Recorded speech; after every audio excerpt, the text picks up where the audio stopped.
So you fancy getting a light kit for your Tamiya Lunchbox. This kit you can get on eBay, and I installed one a couple of years ago for my son. Now I want to install one on a new shell that I'm working on, so I thought I'd show you just how easy this is. Even though I'm going to do it the hard way, but all will be explained. All the lights are push fit, and for the rear lights we need to make 2 holes 5.5mm in diameter to fit the supplied LED bucket. The lights need to be in exactly the same position on each side, and I'm going to replicate what I did on my son's lunchbox. To mark the position, I use the line between the moulded lights on the shell as a guide, and then I draw a line straight down. Measuring 6mm up from the mould line, I make another line, and that's where I'm going to drill the hole. You'll notice that this shell has been sanded in preparation for painting, so drawing on it isn't an issue. If yours is already painted, just use some masking tape and draw on top of that. The best way to start making the hole is to use a thumbtack pin or something similar. Place it in the exact position that you want the lights, push it through to make a hole. This will stop the drill from slipping around. Then drill a pilot hole first, then drill your hole.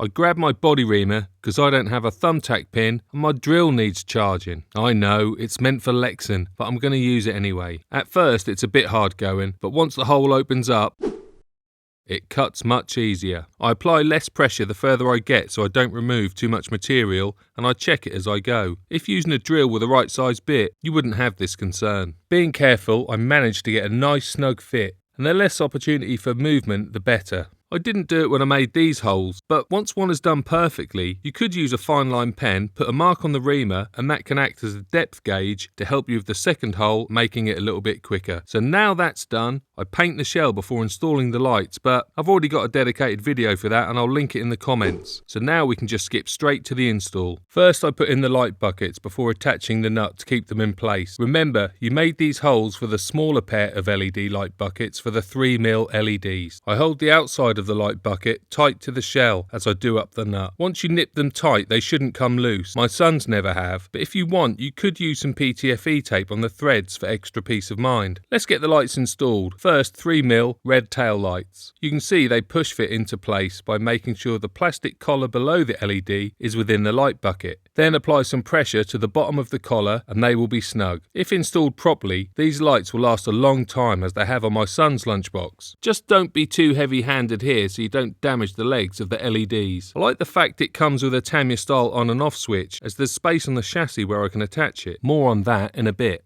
Follow the same process for the front lights. They're really very easy to fit as long as you start off properly by getting the collar within the bucket. I'm using electrical tape to secure the wires around the shell. This method lasts quite a long time, but it's worth checking now and again to make sure nothing has come unstuck. If you have a hot glue gun, that will work well. Just be careful not to get too close and melt a wire. I use a Hobbywing 1060 ESC, so that means the space for the Tamiya ESC power switch on the chassis isn't being used, so I can put the LED light switch there instead. In fact, a lot of Tamiya kits seem to come with the Hobbywing ESC now. If you're using the same, I attach the power switch here so I still have access to it without having to remove the body shell. If you are using a Tamiya ESC, the space on the switch is already being used, so just unplug the light switch from the kit and connect to the spare port on your receiver. In this scenario, your lights are always going to be on, but the power use is negligible.